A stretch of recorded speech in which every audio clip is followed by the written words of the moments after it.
শুভেচ্ছা, শুভ দুপুর, শুভ সময়। সুপ্রিয় দর্শক, আপনাদের সবাইকে সাদর আমন্ত্রণ জানাচ্ছি আমাদের আজকের ফ্রেশ প্রিমিয়ামটি তারকাকথনের আয়োজন সরাসরি চ্যানেলের স্টুডিও থেকে। এবং আজকে আড্ডা হবে দুজন প্রিয় মানুষের সঙ্গে, অবশ্যই শুরুতেই বলতে চাই, এবং একজন খুবই গুণী একজন মানুষ, গুণী নাট্য নির্দেশক, উপন্যাসিক এবং প্রিয় ব্যক্তিত্ব আমার একজন মাসুম রেজা। এবং সেই সঙ্গে রয়েছেন প্রিয় অভিনেত্রী এবং গুণী অভিনেত্রী সুষমা সরকার। এবং যেহেতু তাদের দুজনকে আমরা দেখতে পাচ্ছি আজকে, নিশ্চয়ই বুঝতে পারছেন আজকে মঞ্চ নিয়ে কিছু একটা কথা হবে নিশ্চয়ই, এবং তাই হবে আজকে। এবং শুরুতেই গল্পটার নামটা একটু বলি, মাসুম ভাই, উইথ ইয়ার পারমিশন। পারো আবারও মঞ্চস্থ হতে চলেছে, যেটা নিয়ে আমরা আগে একবার বসছিলাম। আমি খুবই কিন অ্যান্ড এক্সাইটেড জানার জন্য আপনার কাছ থেকে। শুরুতেই জানতে চাইবো যে পারোর গল্পটা এবার মঞ্চস্থ হচ্ছে, এতটুকু আমরা জানি, বাকিটা আপনার কাছ থেকে শুনতে চাই। আবার কেন মঞ্চস্থ হচ্ছে বা কবে থেকে শুরু হচ্ছে? পারো বিষয়টা যেটা আমাদের দল দেশ নাটক, আমরা কিন্তু সবসময় চেষ্টা করি যে একই চরিত্রে দুজন মানে অল্টারনেটিভলি যাতে করতে পারে, নাটকটার শো যেন কোনো সময় বন্ধ না হয়, সেইভাবে আমরা সবসময় এই নাটকের কাস্টিংগুলো করি। এই নাটকটা যেমন পারোতে আমরা যে প্রথম সিজন করেছি, সেটাতে বন্যা করেছিল 3টা প্রদর্শনী। এইবার হতে যাচ্ছে 4টা প্রদর্শনী, আজকে থেকে শুরু হবে, 2 জুলাই পর্যন্ত চলবে। এই 4টা প্রদর্শনী করবে, এটা আমি বলছি সেকেন্ড সিজন আমাদের পারো নাটকে। আর পারো নাটকটা আসলে পারমিতা বলে একটি মেয়ের জীবনের নানান ঘটনার সন্নিবেশ যে নাটকে, সেটা পারো। পারমিতার ডাক নাম, তার বাবা আদর করে তাকে ডাকে পারো, এবং অন্যরাও তাকে পারোই ডাকে। সেই হিসেবে এই নাটকের নাম পারো, কিন্তু এর একটা আলাদা কনোটেশনও হয়। হ্যাঁ, সেটা হচ্ছে যে পারো মানে যে তুমি পারো, তুমি পারবে। আমি যেমন প্রচারেও আমি এটা বলি যে পারো, তুমি পারবে। এইটাই কিন্তু মূলত গল্প। মানে পারোর এই গল্পের যে জায়গাটা আছে, এটি কিন্তু কোনো মানে আমি নারীবাদকে ছোট বা অন্য দৃষ্টিতে দেখছি না। এটি নারীবাদী নাটক নয়, এটি একটি মানুষের গল্প, একটি মেয়ের গল্প। এবং সেই মেয়েটি কিভাবে তার নিজের ভেতর থেকে, তার নিজের ভেতরে যে আলাদা একটা পারো বাস করে, যে পুরনো, হ্যাঁ, যে প্রাচীন ধ্যান ধারণা, এইগুলো নিয়েই বাস করছে। সে তো ওই মেয়েটির ভিতরেই বাস করে। সেই পারমিতাকে তার ভেতর থেকে ছুঁড়ে ফেলে দিয়ে এখন যে পারমিতাটা বেরিয়ে আসতে চায়, প্রতিবাদ করতে চায়, সেই পারোর গল্পই এটা। মানে যতটা না আমরা পারোর পারিপার্শ্বিকতার গল্প, তারও চাইতে বেশি পারোর অন্তর্গত ভেতরের গল্প। চমৎকার। মাসুমি খুব সুন্দর করে এক্সপ্লেইন করলেন। সুষমা, আপনি যদি বলেন যে এই চরিত্রে আপনি কিভাবে নিজেকে অ্যাডাপ্ট করেছেন, এই যে বেরিয়ে আসতে চাই যে পারো।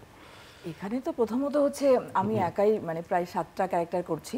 ডেফিনেটলি আমার কাছেও, যদিও পারিপার্শ্বিক অনেক কিছু আছে, আমার কাছেও ওইটাই মেইন লেগেছে যে মানুষের তো দুটো সত্তা থাকে, অন্তর্গত এবং বাহ্যিক সত্তা যেটা, এবং এই 2 সত্তার মধ্যে কিন্তু প্রত্যেকটা নারী না, যদি বলি মানুষ, ছেলে বা নারী যেটাই বলি না কেন, এই যে এই কনফ্লিক্টটাই আসলে এই নাটকের মানে প্রতিপাদ্য বিষয়। আমি মুখ্য বিষয় বলবো যে সারাক্ষণই আমরা যে আমাদের ভিতরের সত্তা এবং বাইরের সত্তার সঙ্গে সারাক্ষণই যে লড়াইটা করছি, যে হয়তো বাইরের সত্তা আমার মন চাইছে আমি আজকে ওইটা করতে চাই, আমি অমুক জায়গায় যেতে চাই, বা এই কাজটা আমি করতে চাই, কিন্তু ভেতরের যে সত্তাটা, সে হয়তো অনেক কিছু বুঝছে যে সামাজিক আমাদের যে মানে পুরুষাসিত সমাজে আমাদের যে অবস্থান, সেই অবস্থান থেকে সে হয়তো ভিতর থেকে বলছে না তুমি এটা করো না, এটা করলে সবাই খারাপ বলবে তোমাকে, বা এই জিনিসটা পরো না, বা এই কাপড়টা পরো না, এই কাপড়টা ওইখানে পরে যেও না।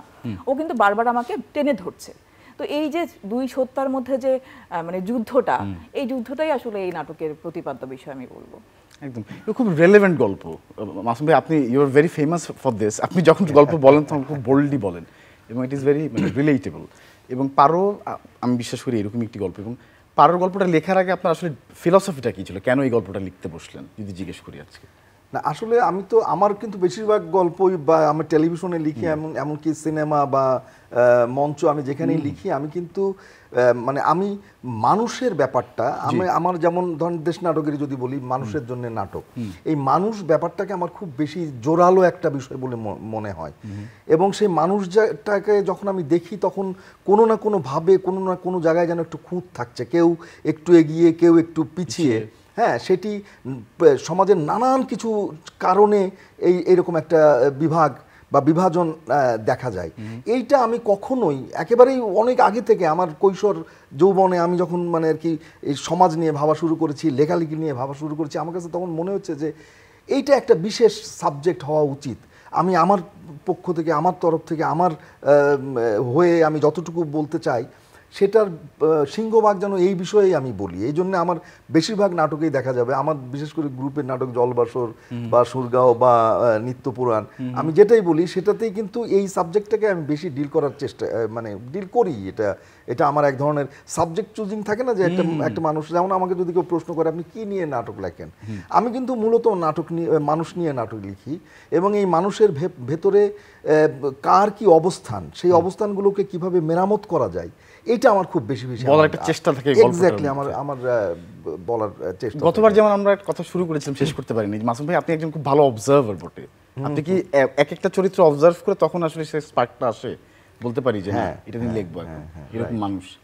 আমার এই নাটকটার ক্ষেত্রে আমার যে অনুপ্রেরণা কাজ করেছে সেটা হচ্ছে যে স্কুটি। এইখানে সুষমার যে চরিত্রটি পারমিতা, সেই পারমিতা একটা স্কুটি কিনে নিয়ে আসে। আচ্ছা। এবং সেই স্কুটিটি সে যে বাড়িতে ভাড়া থাকছে সেই বাড়ির একটা জাস্ট কোনায় ঢুকিয়ে দিয়েছে, কিন্তু এটি বাড়িওয়ালা মানবে না। বাড়িওয়ালা একটা অন্য ধরনের মানুষ, যে একটা একা মেয়ে, সে একা একটা স্কুটি চালাবে এখানে, সে এইরকম পর্যন্ত বলে যে কুকুর এবং বিড়াল সহ কোনো ভাড়াটিয়াকে ভাড়া দেওয়া হয় না। এই যে মানে কি বলবো, মিনিয়েচার যে জিনিসগুলো, ডিটেইলগুলো, দ্যাট ইজ মানে ওয়ান্ডারফুল। এবং সেই জায়গায় তখন আবার বাড়িওয়ালা এটাও বলছে যে আপনি কি তাহলে মনে করছেন যে আমি আপনার স্কুটিকে কুকুর বিড়ালের সাথে মেলাচ্ছি? হ্যাঁ মিলাচ্ছি, একা কোনো নারীর স্কুটিকে আমি সেটাই মনে করি, তারও থেকে অধম মনে করি। এটা কারণটা একটু জিজ্ঞেস করবো, তার আগে আমি একটু দর্শকদেরকে পোস্টারটা দেখাতে চাই। প্রিয় দর্শক, আপনারা চোখ রাখবেন, চমৎকার একটি কি বলবো ডিজাইন করা হয়েছে। কে করেছেন আমি নির্দেশকের কাছ থেকে শুনতে চাইবো। পোস্টারটি এবার কে বানিয়েছেন? এই যে, আচ্ছা, এইটা আমাদের পোস্টার না, আসলে আগেরটা ছিল। এটা ডিজাইন ফিলোসফিটা খুব সুন্দর ছিল, অনেকগুলো পা দেখতে পাচ্ছি। এই যে, হ্যাঁ রাইট, এটা হ্যাঁ, এইটা চারু পিন্টু বলে একজন আছে, ও আমাদের বেশিরভাগ পোস্টারের ডিজাইন করে, ও অসাধারণ ডিজাইন করে। এবং এইটাও ওকে বলার সাথে সাথে ও কয়েকটা ডিজাইন আমাকে সাজেস্ট করলো, তো আমি তার ভেতর থেকে এটাকে মনে করলাম যে এটা ভালো লাগবে।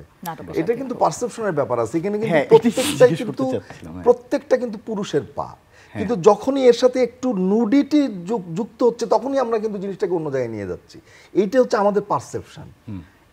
এই পোস্টারটাকে যারা ভালো করে লক্ষ্য করবে, পায়ের দিকে তাকাবে, প্রত্যেকটা পুরুষের পা, কিন্তু মানে আমরা এমনভাবে এই একটা বিষয়কে রেখে দিয়েছি যেন ওই বিষয়টি নারীদের সাথে সংযুক্ত, তার প্রতিবাদেই আসলে এই গল্পটা বলা।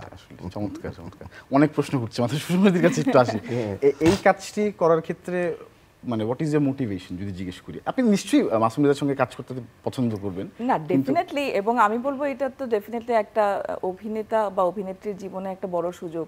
এরকম একটা সাবজেক্ট বলি বা এরকম একটা সোলো পারফরমেন্স যদি বলি, সেই দিক থেকে তো ডেফিনেটলি সবারই হয়তো স্বপ্ন থাকে, হয়তো বলছি, আমার অবশ্যই এটা একটা কখনো ভাবিনি, মানে স্বপ্ন দেখিনি, আসলে স্বপ্ন দেখার সাহসটা আমার হয়নি যে এরকম একটা কাজ আমি করব, একা এতগুলো ক্যারেক্টার করব, সারাক্ষণ আমি একটাই মঞ্চে থাকবো, সকাল মানে একটা ঘন্টা, কঠিনও তো বটে, ডেফিনেটলি কঠিন। তো এই স্বপ্নটাও আমি আসলে দেখিনি। হয়তোবা প্রত্যেকটা অভিনেতার মধ্যে হয়তোবা সুপ্ত বাসনা থাকে যে সে একটা সোলো পারফরমেন্স করবে, কারণ এখানে আসলে অভিনয়ের জায়গাটা অনেক, দেখানোর জায়গাটা অনেক ইয়ে থাকে। এবং আমার কাছে যেটা এই ক্যারেক্টারটা করতে গিয়ে আমার কাছে যেটা মনে হচ্ছে, অবজারভেশন পাওয়ারটা অনেক বেড়ে গেছে। কারণ যেহেতু আমি একলাই করছি, এখন আমি তো আমার শরীর চেহারা আলাদা করতে পারবো না, জাস্ট ম্যানারিজম, হাঁটা চলা, ডায়লগ থ্রোয়িং, মডুলেশন এক একজনের এক এক রকম হয়।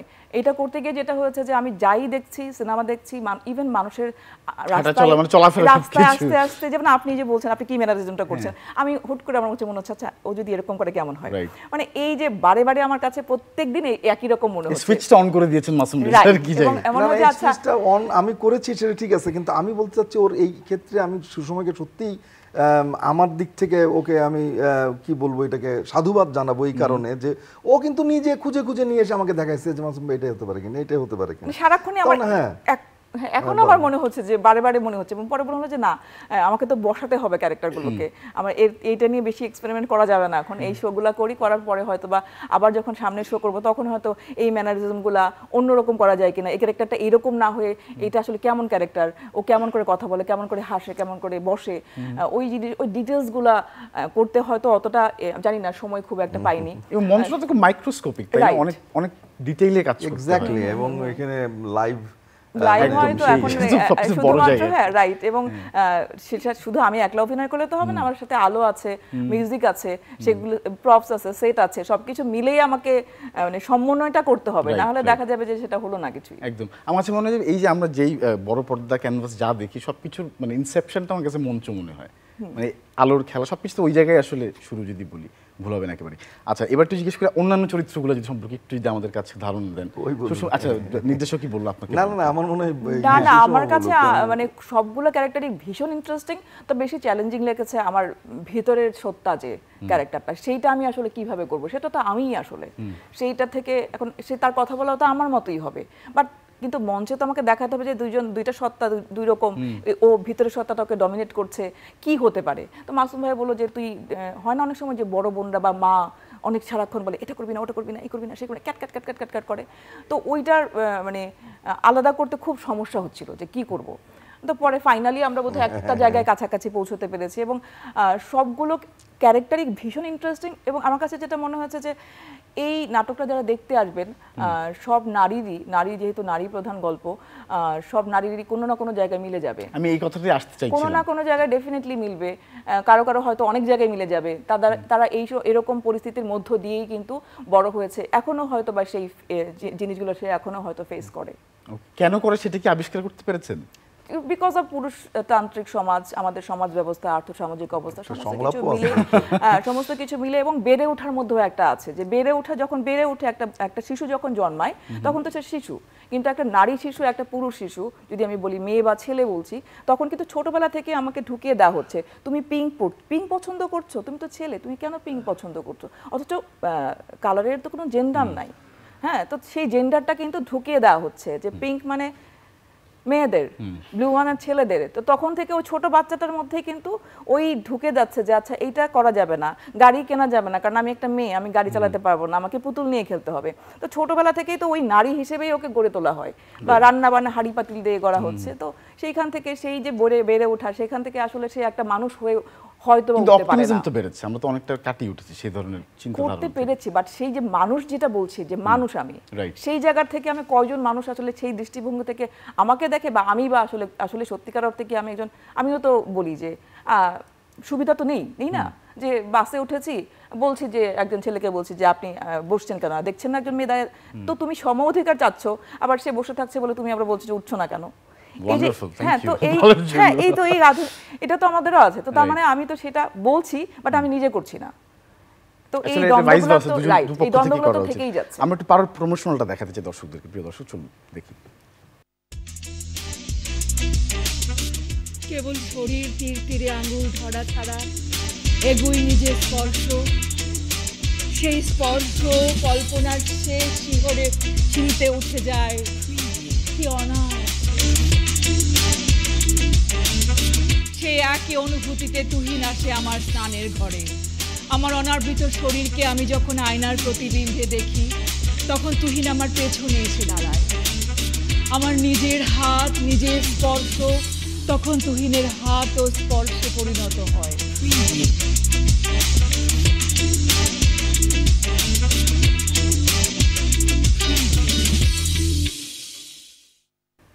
বাহ চমৎকার।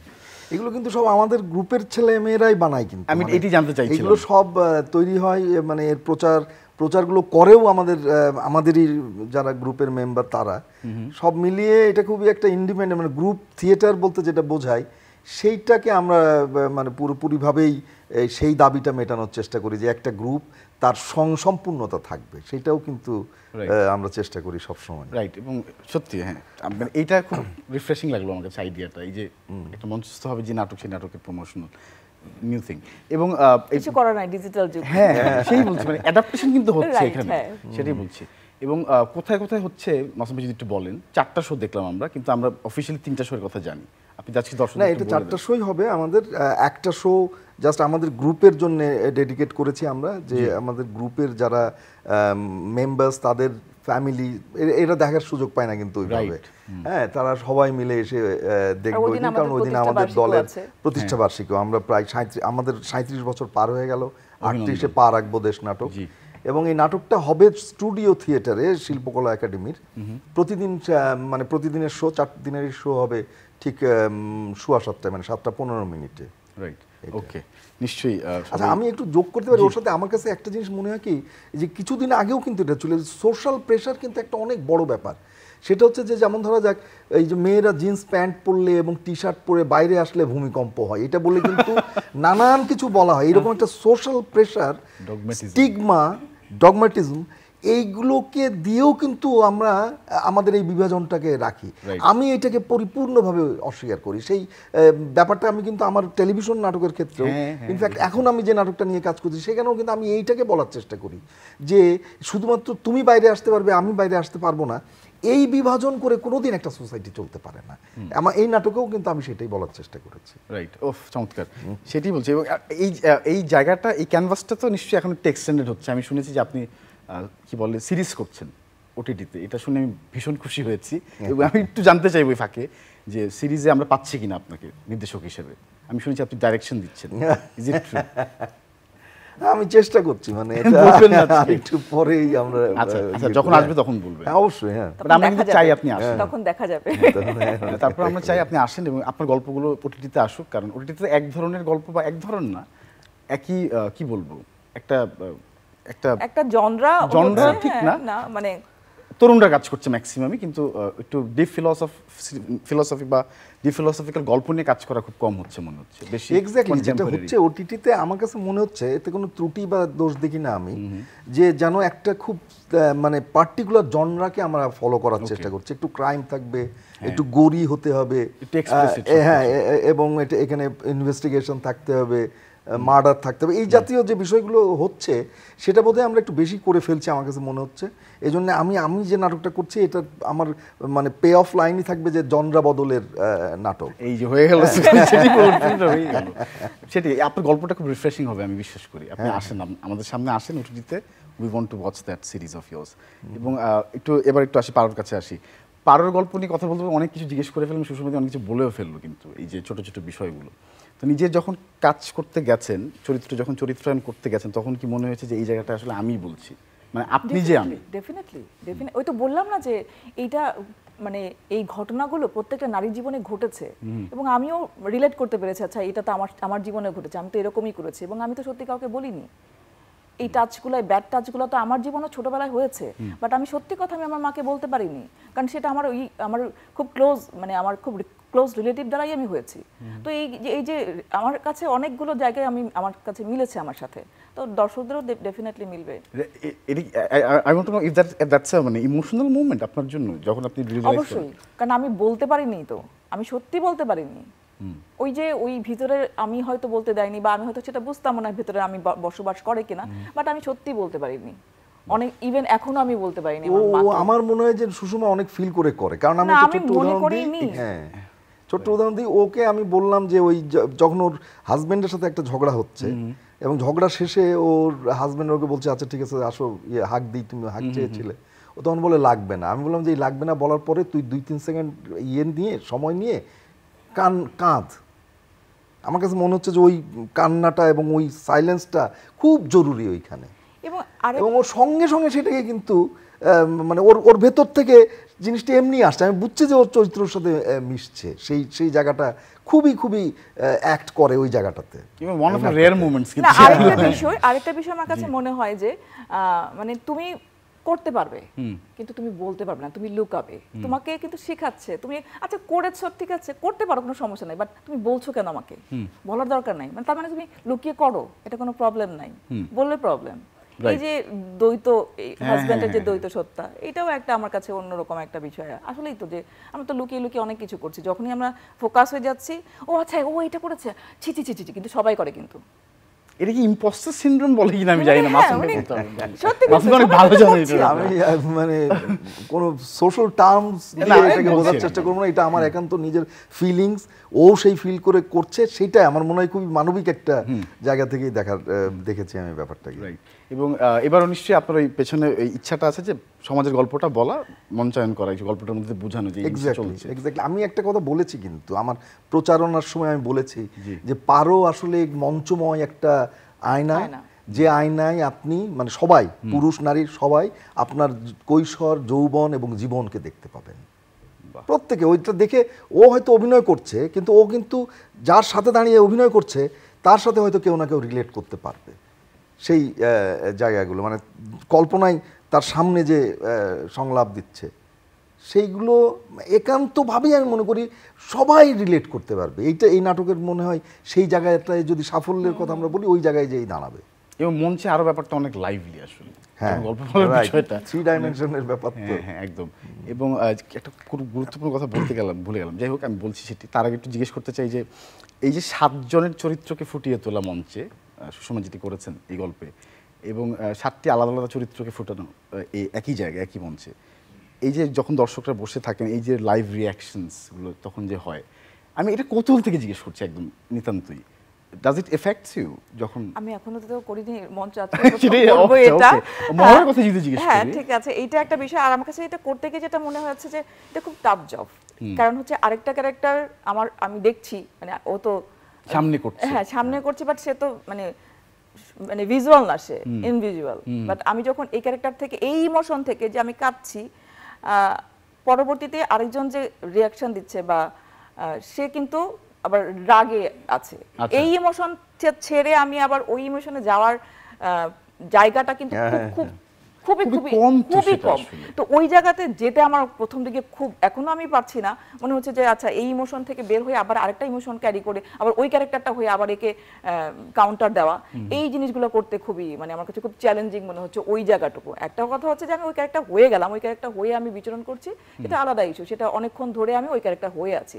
বাট এই যে দুইটা করে বারবার চেঞ্জ হয়ে যাওয়াটা, ও হচ্ছে একবার এ হচ্ছে একবার, এই জায়গাটা খুব চ্যালেঞ্জিং মনে হচ্ছে। শুনেই তো ভয় লাগছে, মাসুম ভাই কিছু বলতে পারবেন? এই জায়গাটা খুব চ্যালেঞ্জিং। এটা আসলে কি, এটা কি কোনো অভিনেত্রীর বা অভিনেতার কামিয়াবি নাকি এটা কোনো ট্রিক আছে? এটা অবশ্যই, এটা তো একটা স্কিল, অভিনয় তো একটা স্কিল, এবং এই স্কিলটাকে কিন্তু অ্যাকোয়ার করতে হয়।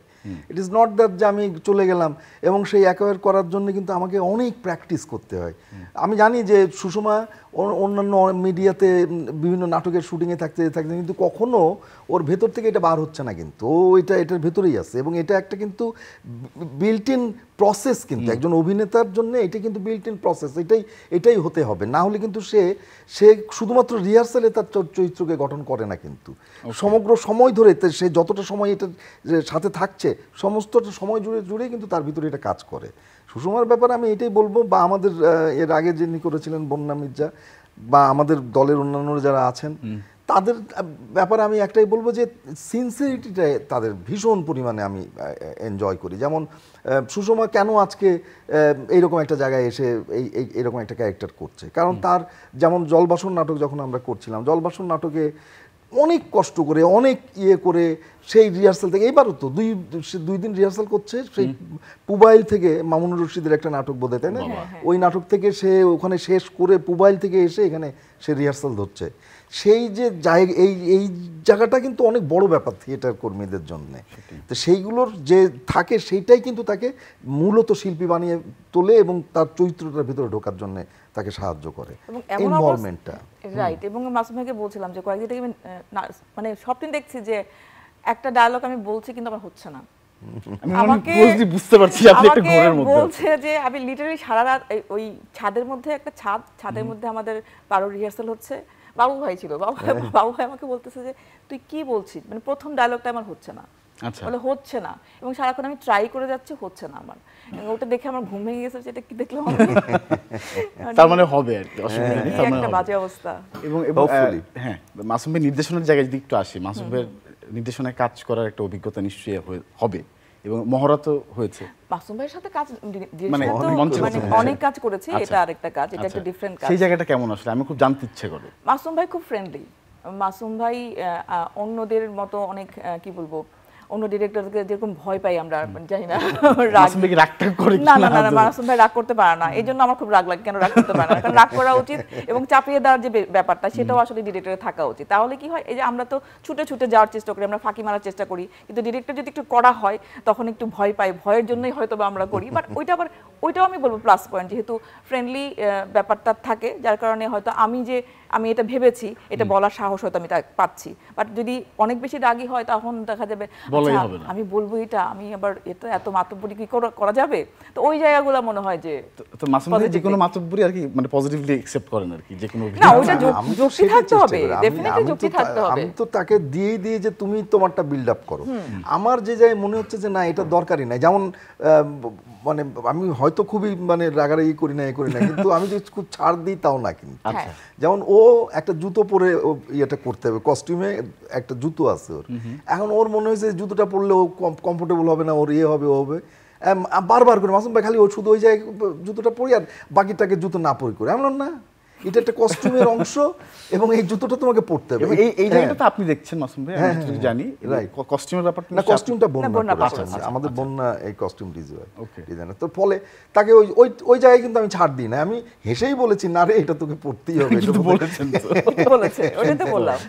একদম। এই জায়গাটাই মানে পোশাকটা আসলে কতটা ইম্পর্টেন্ট অবশ্যই মঞ্চে না, আমি সব জায়গায়। জানতে চাই, না মঞ্চে আলাদা করে জানতে বলো, চাই, কেন? আমি তো বলবো যে ব্যক্তি জীবনে পোশাক অনেক ইম্পর্টেন্ট, মানে ইউনিফর্ম, Of course, সেটা তো ইউনিফর্ম আছে। অনেক ইম্পর্টেন্ট। আপনি যখন এখন পুলিশের ইউনিফর্ম পরে থাকতেন আপনাকে পুলিশই লাগতো। হ্যাঁ, আপনি আর্মি পার্সোনাল ইউনিফর্ম বা ডক্টর ইউনিফর্ম পরলে আপনি কিন্তু ডক্টর, মানে মানে জুতোর কথাটা আসতো যেতে এই কারণে Visual জিজ্ঞেস করি, media, মঞ্চে হ্যাঁ, জুতোটা হ্যাঁ। পরে না যাওয়ার যেতে দেওয়ার কারণটা ও একটু মানে নাচবে একটা ছোট গানের সাথে, কি জানো গানটা রে, আজই তোমায় আমার আজই তোমায় আবার চাই চাই শোনাবারে, শোনাবারে। এন্ড ওইটার সাথে ওর একটু নাচ আছে। নাচ আছে। এখন ও বলছে যে আমার এই নাচটা না, আমি আমারও যুক্তি আছে। আমি বলছি যে সেটা তো ঘরে আছে, আচ্ছা ঘরে তো আমরা সাধারণত জুতাটা পরি না, তাহলে আমি অফিস পার্টটা যখন করব তখন আর কি পরবো, তো বলে না প্রথম থেকেই পড়তে হবে, এই আর কি। চমৎকার, অনেক গল্প আসলে করা যাবে এটা নিয়ে। মোট কথা হচ্ছে দেখতে যেতে দেখতে পারলে যেতে ভালো হবে, হয়। অবশ্যই। এরকম একটি গল্প, চমৎকার গল্প। এবং আজকে একটু কথা বলতে চাই, সেটা হচ্ছে আজকে আমাদের অভিনেত্রী নাজমা আনোয়ারের জন্মদিন। তাকে আমরা এবং আজকে আরেকটি বিশেষ দিন, সেটি হচ্ছে আজকে মিতা চৌধুরীর মৃত্যুবার্ষিকী। আমরা দুজনকেই শ্রদ্ধা এবং ভালোবাসা জানাই আমাদের এই পরিবারের পক্ষ থেকে, চ্যানেলের পরিবারের পক্ষ থেকে, চ্যানেলের পর্দার মধ্য দিয়ে। মিতা আপার মৃত্যু দিবসকে স্মরণ করে আজকে কিন্তু একটা নাটক হচ্ছে। আচ্ছা, নাটকটার নাম সূচনা। ওটা ডমিনিক গোমেজ বলে একজন ডিরেকশন করছেন, আমাদের চুমকি মানে নাজনীন হাসান চুমকি, মৌ বলে মেয়েটি, তারপরে জলি আপা মানে ওয়াইদা মল্লিক জলি, চিত্রাদি এবং চিত্রাদি সবাই মিলে এই নাটকটি করছে। বাহ, আজকে এটির প্রতি আমরা এবং দুটো মিতা বই আপাকে আপনাদের জন্য স্মরণ উপহার করে। রেখেছি। হ্যাঁ। আপনার জন্য Thank এটি you. আপনার জন্য। Thank you. Thank you. এবং অনেক অনেক শুভকামনা এবারের মঞ্চায়নের জন্য, পারোর জন্য, এবং নিশ্চয়ই পারবে এবারে। যাক। না, এটা ভালো। Thank you very much Masum ভাই, Thank থ্যাংক ইউ। you. প্রিয় দর্শক, আপনাদের সবাইকে অনেক অনেক ধন্যবাদ। আজকের মতো আয়োজন শেষ করছি, সবাই ভালো থাকবেন, শুভেচ্ছা।